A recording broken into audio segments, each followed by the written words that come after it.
വാപ്പാൻ്റെ 40 കഴിഞ്ഞു, കുഴപ്പമില്ലാത്ത രീതിയിൽ 40ഒക്കെ കഴിഞ്ഞു. മൗലൂദൊക്കെ ഉണ്ടായിരുന്നു, നല്ല ഭംഗിയോടെ തന്നെ കാര്യങ്ങളൊക്കെ കഴിഞ്ഞു. പക്ഷെ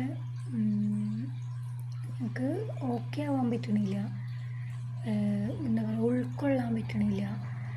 അതെല്ലാവർക്കും ഇങ്ങനെ തന്നെ ആയിരിക്കുമല്ലോ. പെട്ടെന്നുണ്ടാകുമ്പോൾ ആർക്കതിൽ ഉൾക്കൊള്ളാൻ പറ്റില്ല. കിടപ്പിലായിട്ട് പോവുകയാണെന്നുണ്ടെങ്കിൽ ആർക്കും ഇത്ര വിഷമം ഉണ്ടാവില്ല. ഒരു പോകുന്നു നമുക്ക് ഏകദേശം മനസ്സിലാവും.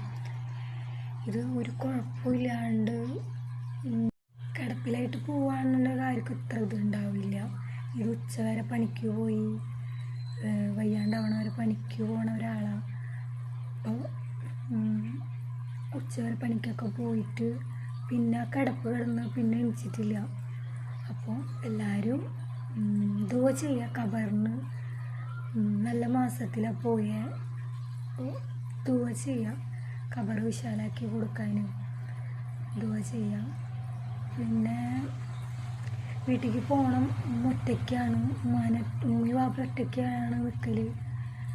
ഞങ്ങളൊക്കെ ഭർത്താവിൻ്റെ വീട്ടിലാണ്. അപ്പോൾ ഉമ്മാൻ്റെ അടുത്തേക്ക് പോകണം, ഉമ്മാൻ്റെ കാര്യം ഒക്കെ ആക്കണം. ഉമ്മക്ക് ഒറ്റയ്ക്ക് പറ്റണില്ല. വാപ്പയും ഒരുമിച്ച് ജീവിച്ചിട്ട് പെട്ടെന്ന് ഒറ്റയ്ക്ക് ഉമ്മക്ക് പറ്റണില്ല. എന്താ ചെയ്യുക? ശരി.